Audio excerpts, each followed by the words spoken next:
Welcome to CX&Chill, the real, raw, customer experience podcast from Exo Studios, the creative arm of Extendops. Join us as today's host, Diana Castañeda, engages in a thought-provoking conversation with Stiven Rodriguez, co-founder and COO of Heru. Get ready for an insightful conversation on being an entrepreneur in LATAM, compliance issues, and the challenges associated with being innovative. Enjoy! Hi everyone, I'm Diana Castañeda. I'm here today with an amazing visionary. I call him like that because that's what he is. He's currently working with one of the most promising and helpful apps that have been developed recently in LATAM. I met him back in Uber. That was like a while ago. But we have a very interesting story to share. He's definitely a true inspiration for many who have been trying to go in the creation mode of the companies. But I'll let him introduce best himself. Here we have Stiven. Stiven, welcome. Hey Diana, thank you for having me. And yes, as you were mentioning, I'm currently COO and co-founder of Heru. Heru is a tax automation software for Mexico. Think like what you'll do with TurboTax in the United States, but in Mexico. So we help people and businesses to automate tax and compliance problems through our technology, and then be able to handle those and focus on what really matters, which is in this case making money, right? Yeah, so when I first heard and I found out about Hero, I said, oh my God, that's super amazing. What an amazing business to be in. But it wasn't just because you guys were creating this, but because it's like the annoying stuff, right? It's like when you have to go through very, very tedious, like how we would say in Spanish, que cansón, like very, very bored. Yeah. But then you guys did the magic, so it's impressive and amazing. So thank you for being here today with us. Thank you. Yeah, and now that you mention it, I think that is very ironic because I think from the outside, everything related to taxes might seem very boring. But then from the inside, like kind of like actually working and doing the technology is very interesting because there are many different data points and things that you have to connect in order to make this work. And of course, there are many other challenges that you have to face, just like an entrepreneur and as a company, and actually building businesses in Mexico or in Latin America. So it's really interesting that yeah, from the outside nobody wants to talk about taxes, but in the end you have for granted that you have to do your taxes, right? Benjamin Franklin, taxes and death. And then on the other hand, kind of like creating that technology is very interesting for us. So yeah, it's a passion that you will eventually develop. Nice. So let's share with everybody how was that journey, right? Because I'm interested on going a little bit back in time. Because I remember the very first time we met, we were sitting in a BPO. So here it comes a guy, very casual. Usually in the BPO world, you will expect like very old-fashioned people coming in through the door, being your client. And then here he comes, like he came out of, I think you were carrying like a bag, like a sports bag or something. This is the image I have from you. Not a bad thing, Yeah. though. But I was like, okay, so this is Uber. I was like, like all banking, like wearing high heels, very, very old school BPO style. And then here he was like, hi, yeah, I manage everything. I'm expanding everything to 150 cities. We're doing like this tremendous work. We want to check on some, I think it was back office work at that moment. So tell me a bit of that, like the behind the scenes. What were you doing? Tell us a bit of your story there. Yeah, for sure. Yeah, I think that's very interesting, and you're probably spot on. I was probably using a gene back or something like that. But anyways, yeah. So let's say that my former career or professional career started in Uber back in 2014. At that moment, there was like probably 50 people hired in the region entirely. Bogota was the second city to be launched after Mexico City, and then Cali was the third one, I think. And I mentioned Cali because my co-founder is also from Uber, and by the time I was launching Bogota, he was launching Cali, so that's how we met. But anyways, the way that I was introduced to Uber was actually in a way just like by chance. So while I was in the university, I was working for a training center in Bogota. And in that training center, that was like kind of like a full-time job that I had at the same time that I was studying in college. And then at that training center, I met one of the operation managers that was launching Uber as well in Bogota. And he eventually took me to some events and took me to meet the team. And then he eventually, well, we with the rest of the team recruited me. So that was very interesting for me because I was like 20 years old at that moment. In the office, there were like probably 15 people only, or maybe 12 people. And all of that was pretty new for me, right? Like I hadn't even graduated from college and I was already working for this kind of like mega startup, which was very small in Colombia, but then in Paris and the United States was huge and everyone was talking about it. And that was super cool. So yeah, I joined as an operations coordinator. I helped launch the Uber Eats product more specifically, which was growing a lot. And then, as you mentioned, one of my main responsibilities within the team was to take care of all the back office operation, which was huge because, well, there were people filing tickets for everything, right? Like, I didn't like how this driver drove me, or I didn't like the music, or I want a refund, or something like that. And that same thing happened to the driver. So all that operation was happening in-house with a team of like 40 people, which I also led. And in retrospection, I don't know how I did that.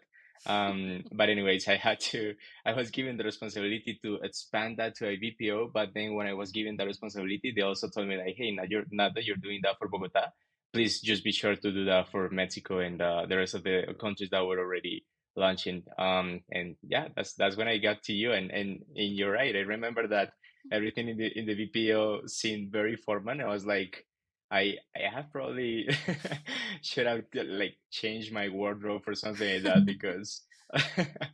they're not going to believe that I work for Uber and that we want to do such a massive operation.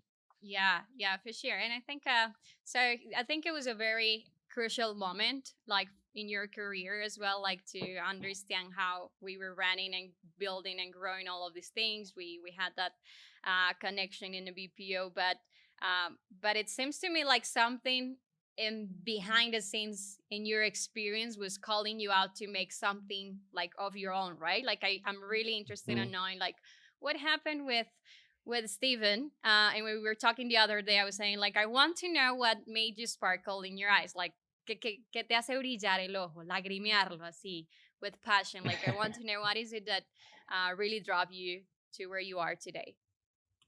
Yeah, for sure. No, that thing will definitely be actually creating stuff. I love to build stuff.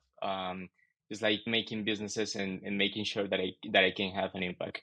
And I believe that I was because of our conversation, I was thinking like, what can I say, right? Why can I talk about? And I remember when I was in high school, and this was like probably my eighth or ninth grade. I was one of the first in the class with a PC and also internet connection. And also at the moment, I really like and enjoyed playing video games and just kind of like going after gaming consoles and stuff like that. The thing is that my father didn't like that very much, so he wouldn't give me money to buy it and to purchase video games. So I said like, okay, so what do I have to do? I told him like, what do I have to do to get those video games because I'm doing well in school and stuff like that. So he told me like you have to work, and I was like, but I can't work, right? Because I was like 13, 14 years old, and he was like, no, you can actually work. You will work with me. And out of the sudden, I was serving ice cream on weekends, You and I was see, making my money. um, and I started purchasing those video games, and I started going after those video games consoles, and that was cool for me. But the thing is that I understood also from a very young age that as you earn money, you spend that money and you're left without nothing, right? So I was like, no, I want to be able to purchase more video games and probably purchase some clothes and probably be able to save some money, stuff like that. So I started thinking like, what can I do? And then in high school, all of my classmates were approaching me with this idea of getting the music, right? So what I would do, because I was the one of the first ones with the PCs and the internet connection, I was always like very hacky, and I was always like very curious about software. I was really good at it. So I would just like find the software or the programs on the internet to download the music and then burn the CDs. And then I also found out that if I if I could take all the money that I was making serving ice cream and actually go to a wholesaler and get those CDs in bulk, I will be able to make a profit from that, right? So I started those music CDs within my classmates and within the school, and And wait, so so how old were you? I was like 13 or 14 Oh years yeah, old like probably you at that very moment. casual Yeah. thoughts. Like okay, Yeah. you were already thinking of making profit at that age. Yeah, Okay, exactly. okay. And I will probably charge, I don't know, like 50 cents of a dollar for the CDs by that time, right? And make a profit of, I don't know, like 35 or something like that. But the thing is that I didn't know anything about entrepreneurship at that moment. And well, you know that some people say that for some folks, entrepreneurship is something that runs through their veins. And I think that might be my case, you know, like I'm always trying to build something or to figure out the next thing and stuff like that. So yeah, from a very early age, and I started with all this entrepreneurship mindset. By any chance, were you selling brownies, cookies in your school, like these candies? No, because that's very common in Latin America. I don't know, but I you did see, it in you the in have that. college. Yeah, Candy you have the bars. face. Good. Okay. Exactly. Nice, nice. Yeah. So how do you so what would you say was like that moment that cracked you up and that you said, "Hey, now I have to pursue this," and that you met Mateo and then that you guys had to, like bring this idea alive of Hero. Yeah, it's a good question. I think that that thing that cracked up everything was definitely joining Uber. When I joined Uber, I was very fortunate to be inside a culture of entrepreneurship. Everyone was kind of like their own entrepreneur, working on their own stuff in their own teams, in their own goals, just like to make Uber successful. But all those teams were very small and feel like one little startup inside a startup, right? Yeah. And something that we always say, for example, with Mateo, is that we were very little entrepreneurs with deep pockets from the parent company of from HQ in San Francisco. So I learned a lot about that, and I also everything was just very surprising for me. I was like, when I got into Uber and I saw all this data, all these things that we were building, all the talented people that work there, all the things that we could actually achieve. I mean, you could never imagine, and to this day, it is actually a problem in Bogota, you know this well, but you could never imagine a private car replacing a taxi in Bogota, right? You would only think about all the fines, all the Yeah. impounds, all the violence from the taxi drivers, and all the stuff happened and keeps happening. And even though it happened, Uber said, I will stay here. I will pay the impounds. I will pay the fines. I will pay whatever it takes to move forward this society through technology, right? To enable more people to make income, enable the riders to feel safer within their rides and stuff like that. So I was very inspired by all that. And in that moment, all the entrepreneurship, all those entrepreneurship dreams that I had just started to grow up and to kind of like arose from the early days in high school. And I was like, at some point, I have to be an entrepreneur. And whenever a person would come up to me and say, like, "Hey, what are you doing next from Uber?" I would say, like, I want to start my own thing, right? I didn't know what. I would just always have ideas and stuff like that. And then at the end, it was actually Mateo, my co-founder, something that I really I'm very thankful for and I appreciate a lot. He was the one to take the jump first, and he told me like, "Hey, you need to come with me. You're very talented. We need to build something together." And I was like, damn it, yeah, we have to do it, right? And yeah, we jumped out of the boat and got on this journey that it's been really hard, honestly, harder than I expected. But it's also been very rewarding in many things. Not necessarily in terms of compensation, at least compared to the other opportunities that you could find after Uber. Not yet, at least. But the things that you learned and the pace as you grow, or the pace rate at which you grow, is just exponentially bigger than whatever you can find out there in any other company or inside Uber, of course. Nice, nice. That's amazing. So when looking back into like that story that you share about you being the entrepreneur of 13 years, and then going with like this passion that you got from Uber and these. I mean, for the ones, and probably many people don't know this, but Uber was like just that little baby, and then just became the adult, but it never went through teenage. poverty sort Yeah. of phase. So it was crazy. Like you had to do a lot of things. You have to learn, as you said, like pretty much everybody had access to do SQL and program and code your own thing. So it's a different, like it's a very challenging but yet empowering environment that led you through these. But what does it mean to your life? Like I know that you do CrossFit, that you're very into the fitness world, and then you're saying, hey, we can, like we can compare it. It's like you do CrossFit is like making a company. What does that mean? I'm not the fitness CrossFit, but I'm sure there are many that can understand the analogy, but guide us through that. Yeah, that's very funny. Yeah. No, I think the thing with CrossFit and building a company and the experience that I had in Uber is that the three of them are very difficult. The three of them are very challenging. When I was working at Uber, it was the talent density there was crazy. It was unbelievably high, right? Like everyone was so talented. And you're like, if you look to the left, then there's this guy doing a bunch of code that will eventually lead us to exponential growth. And if you look to the right, there's this operational girl, just like leading a 70 people team, doing a bunch of things, and she was just like uh, working like crazy as well. So in Uber, I learned many things, but the one thing that I learned is that nothing is impossible, really. Like again, just like launching private car ride sharing in Bogota seemed crazy, and it still seems a little bit crazy for many people. And we achieved that, and we all understood that it wasn't impossible, and we all work towards that goal. And then becoming the brand that we became, and just like growing and expanding from 3 cities to 150 and to so many countries, we all helped to build that, and we just knew that it wasn't impossible, right? So I kept that mindset. I was like, everything with a lot of work, a lot of hard work can be accomplished. Then building my startup has been the same way. It is very hard. Everything is very hard, right? Like from, for example, raising funds. Actually, when I think at the first days or the early days of my startup, hiring the first person was really hard. Imagine just like telling someone, I have an idea, right? There's nothing Yeah. built. I have an idea and I need you to come with me and build this with me.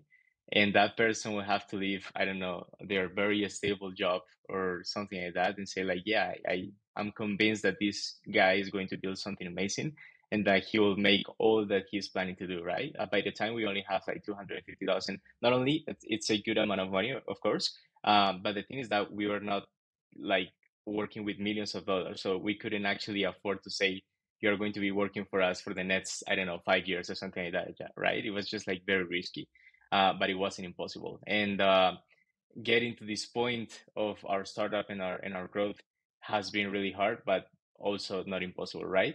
And then if you extrapolate that to CrossFit, which I started doing like a year ago, that was very funny because you see how your mindset has changed completely, and you are basically applying that mindset to everything you do in your life. I once heard, and this is probably something that many people have heard, and that I really agree with, is that as you do one thing is how you do anything, right? And when I go to CrossFit, I do it mostly for my mind because I want it clearer. I want to kind of like calm down. I want to reduce the stress, of course. But then when I get there, everything's so competitive and everything's so difficult that I'm just thinking in my mind like, you may lose this what, or you may lose this competition, because I've been to competitions and I actually won competitions at this point. But I say always like, you may lose this competition, but you can't quit. Whatever you do, just don't stop, don't quit. And I was like always, of course, at 190 BPM in my Apple Watch. But I'm just like thinking like I have to go through that, right? Because if I quit here, it sort of like feels like I will be quitting in anything or any other kind of like very hard thing that I do in my life. And the hard things that I'm doing in my life like are many, right? Starting with the company. So I think all that mindset and all the things that I learned, you just end up applying them to everything you do, just like the CrossFit thing. Amazing. I can't tell you. like if my heart will go to 100 beats per minute, but I think it's something essential that you said: never quit, do not give up, nothing it's impossible, because everything starts in your mind, right? Like sometimes we just go, oh, I want to do this, but then you're too comfortable, and then you're like, and that's the reason why I came to XUP. So I was talking to our CEO, and I said, I'm comfortable. Like whoever is watching this from my former company, please, I mean, don't take it wrong. I was working. I did do some work, but I felt comfortable. And when you feel Yeah. comfortable, you're like, I'm not expanding, or something's missing. You start like, algo te pica, no estás cómodo, Mhm. right? So Yeah, yeah, it's yeah, like, exactly. what do I need to do? Where do I have to do next? And how do I follow my dreams? And I think that was part, like it's crucial to follow, well, your dreams, or whatever initiative you have, or whatever it is that you want to experience. It's key. So I want to know, like, something that impact you, like deep down inside, like got you to a point where you said, I don't know what to do, I'm gonna go crazy, this is nuts, like I don't know how to face it. And what advice would you give to people that might be listening to this podcast and might be feeling in the same way? Perhaps they don't express it, but they feel it. What would that be that could be of advice for them? Yeah, of course. And j just going back to your point before, I think that you're completely right. I mean, if you're feeling too comfortable, it's probably not good for your professional career, right? However, I will also say that I've met many people in my career that by being comfortable, they're just right, and they're like completely right. And I find that also kind of like it's I mean it's good. It's good for them to be that comfortable. It's good, I don't know, for society, it's good for their family, it's good for their friends because they are at peace with what they are and what they do. So I find that very interesting as well. However, I was feeling the same way that you were feeling probably in your prior company in Uber, right? When I was working at Uber, I was like after 5 years or almost 6 years, I started like every problem that gets to my desk, I know exactly how to solve it, and I will do it in probably 1 hour or so, right?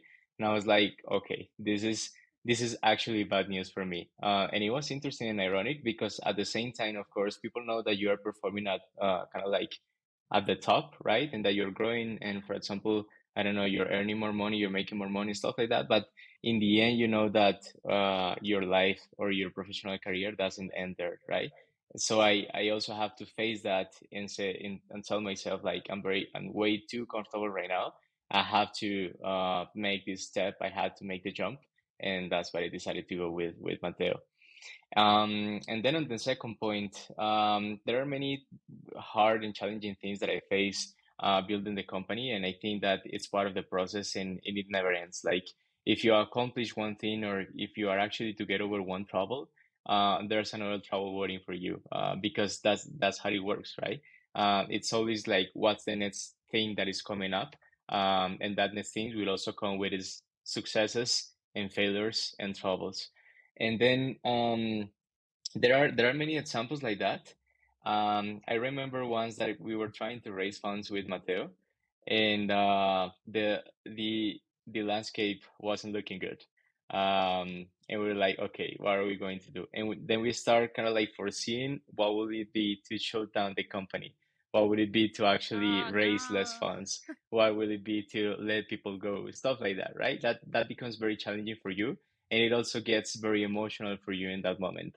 And then with Mateo, we decided just to split up responsibilities. And I was like, you know what? I'm going to take the company, operationally speaking, everything. I will take all the teams, and you will have only one task. You have to raise funds, right?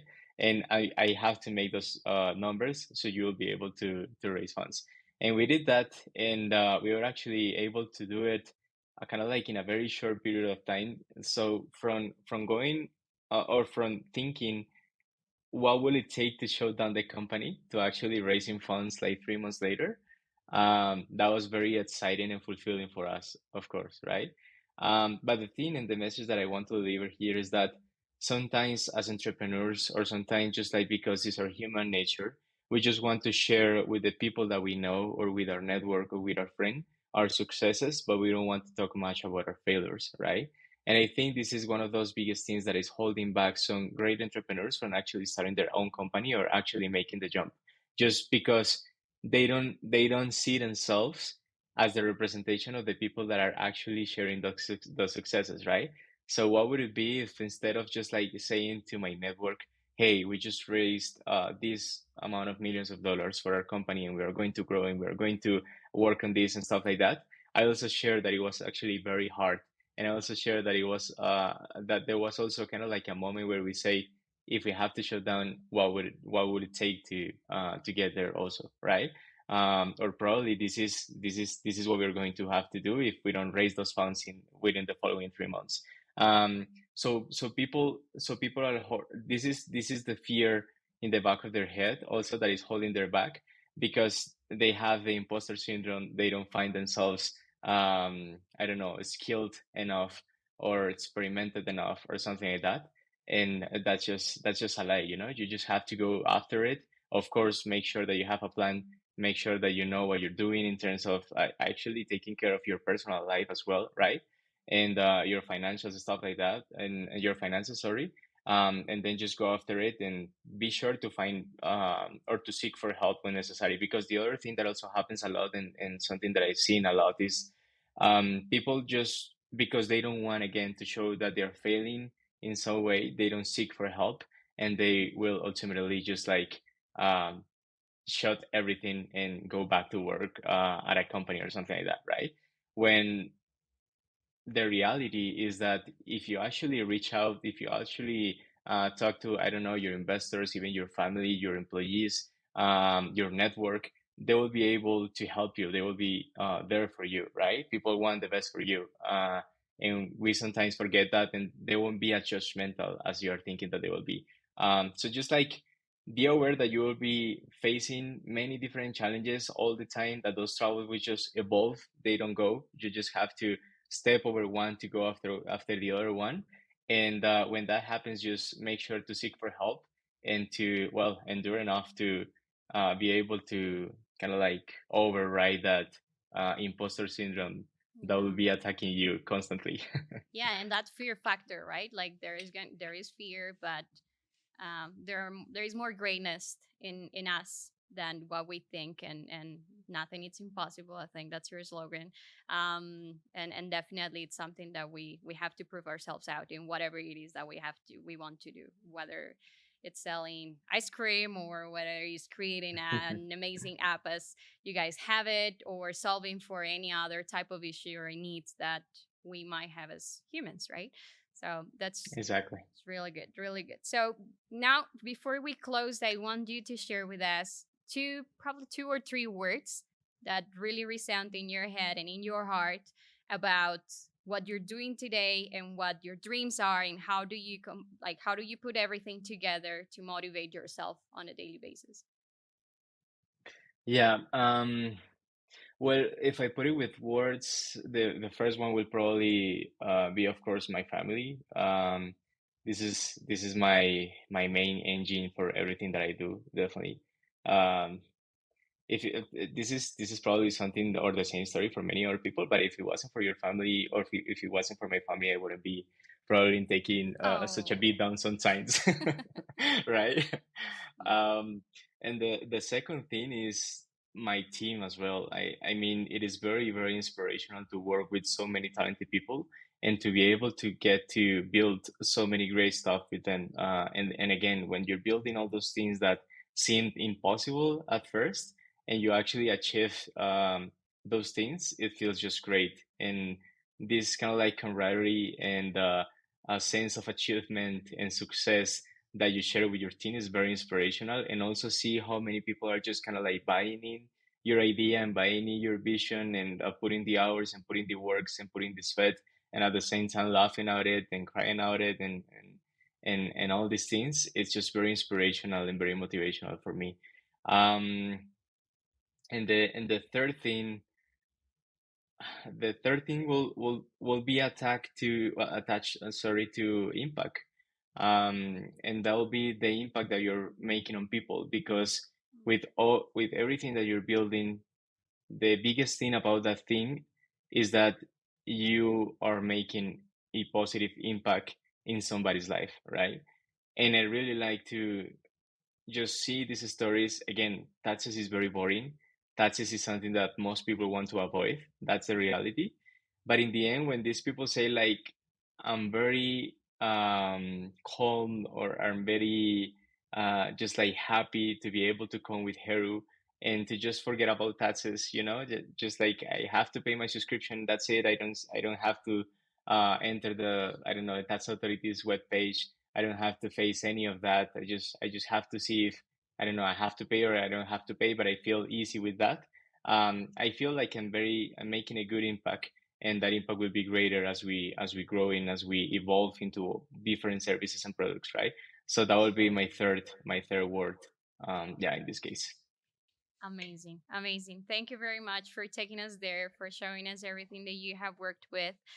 For me, it's truly a pleasure. I'm very excited to see you again. I really have great memories, experiences, and how we work together, how you created your things, and how capable you are, and how more than just the person that you are with your company and blah, blah, blah, and all of this, which is great. Don't take me wrong. Just to see the quality of human being that you are, and the things that you're able to share and express. So with those three things, you just laid it out clear. That's amazing. That's something that yeah, we should all think about and internalize. So look, it was great having you. I would love to keep in touch with you and for you to share anything with our listeners and with our audience. Any last comments, anything that you want to share before we close up? Maybe something that you also asked me as we were talking before. You mentioned what is your mantra, or what would be your personal mantra or lesson to share. And I thought a lot about that, and I think I got to a point in which I say that failing is in many cases something that you cannot control. But then actually deciding how much you want to give and how much you want to endure, that if is under your control. um, and I mentioned this because this is something that, going back to the point of the challenges and the troubles and the things that entrepreneurs or first-time entrepreneurs or people that want to create their own company face, I think this is a mantra that works, right? I may look back, for example, and say, in the end, the odds are that Heru will fail, as like many other startups, right? That those are the odds. Just like from the start, those are the odds. But then with your work and how much you actually give and how much you actually endure, you can change that at least a little bit, right? And every day, in every hour, in every minute that you're putting the work. So I would just say, like, you just have to endure. You just have to give all you have. And if you look back, and even though you gave everything and you endured, you failed, that's okay, because at least you'll have your mind kind of like calm and free of any kind of like reimbursement of not actually doing and giving everything, right? So that's it. And I'm also very happy to see you again and share some of my experience with your audience.